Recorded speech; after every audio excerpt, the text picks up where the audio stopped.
This is the Morning Swim Show Streamlined for Monday, November 30th, 2009, bringing you news from aquatic sports around the globe. Another world record over the weekend. Lotte Friis of Denmark broke the mark in the women's short course meters 1500 on Sunday at a small club meet in her home country. Friis swam a 15:28.65, 4 seconds faster than the time that Kate Ziegler swam in 2007. Friis was far behind the pace throughout the first 1200, then began outsplitting Ziegler by about a second on the final 300. Her final 100, 1:00.26. Friis won the 800 meters and was second in the 1500 at the World Championships this summer. Last week, we told you about a meet in the Netherlands offering $10,000 to anyone who could swim faster than any of the long course world records as they existed before 2008. That's when the high-tech suits were introduced. The catch was they had to do it without the tech suits, swimming in those textile suits that will be legal starting January 1st. No one pulled it off, but Randall Bal got as close as you can get, 1/100th of a second off Thomas Ruprath's former world record in the 50 backstroke. Bal's time, 24:81. Just for perspective, Bal's time would not have even qualified for the final at the World Championships. It now stands as the 14th fastest time in the world this year. No one else came close to winning that $10,000 in the Eindhoven Cup, but Fred Bousquet still posted a great time in the 50 free, swam at 22:10 in a duel with Sabir Muhammad, who was well behind with a 22:9. Bousquet, he also won the 50 fly with a 23:6. Therese Alshammar set a pair of national records at the Swedish Nationals over the weekend. In the 100 IM short course meters, she swam a 58:07, faster than the 58:1 she swam at the Durban stop of the World Cup, which was, at the time, a world record. Her other national record came in the 50 back, 26:62. And other countries held short course meets over the weekend, including Canada, Spain, and Poland. You can see all the results of those meets on our new World News channel at swimmingworld.com. Canada won its first title in the FINA Synchro World Cup Trophy in Montreal this Sunday. The Canadians edged the Russians by just 0.3 of a point.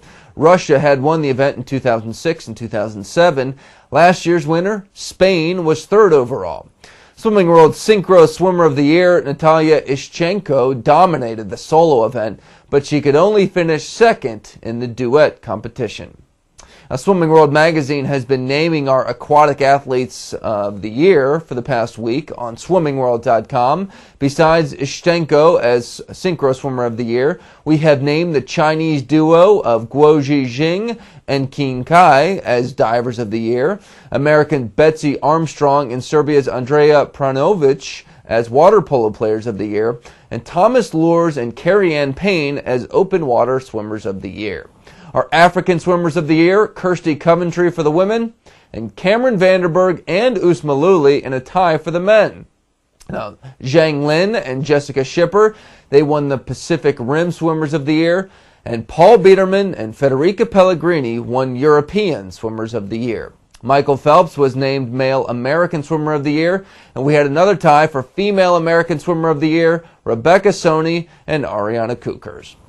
So, who will be our male and female World Swimmers of the Year? We will announce the names tomorrow on swimmingworld.com. And you'll be able to read about all those athletes in our December issue of Swimming World magazine. Finally, today we'd like to congratulate 2 American swimmers as they welcome newborns into the world. Nathan Ryan Lezak was born on Tuesday to Jason and Danielle Lezak. We all know what Nathan's dad has done in the pool. His mom, also an accomplished swimmer from Mexico. She competed at the Pan Am Games, so we just might be looking for this kid in, 2028. And Mark Gangloff, a 2-time Olympian, and his wife Ashley are at home now with Annabelle Scout Gangloff, who was born on Saturday. The Gangloff family recently relocated from North Carolina to Auburn, where Mark is training with Brett Hawke and working as an assistant coach for the Tigers. So by our count, that brings 6 babies born this year to star swimmers. September gave us 4 of those blessed births. Grant Hackett and his wife Candace gave birth to twins on September 11th. Peter van den Hogenbaan and his wife Manouche followed with their second child on September 13th, and then 2 days later, Amanda Beard and her husband Sasha welcomed a baby boy named Blaze Ray Brown. And it appears that France is anxiously awaiting the birth of Laura Manadou and Fred Bousquet's first child. Since Coach Brett Hawk broke the news here on the Morning Swim Show last Tuesday that the high-profile couple was expecting a baby, the show got record views, more than 34,000 views in 24 hours after French sports news agencies and gossip columns linked to the show. And that is our news for today. I'm Peter Bush, reminding you to keep your head down at the finish.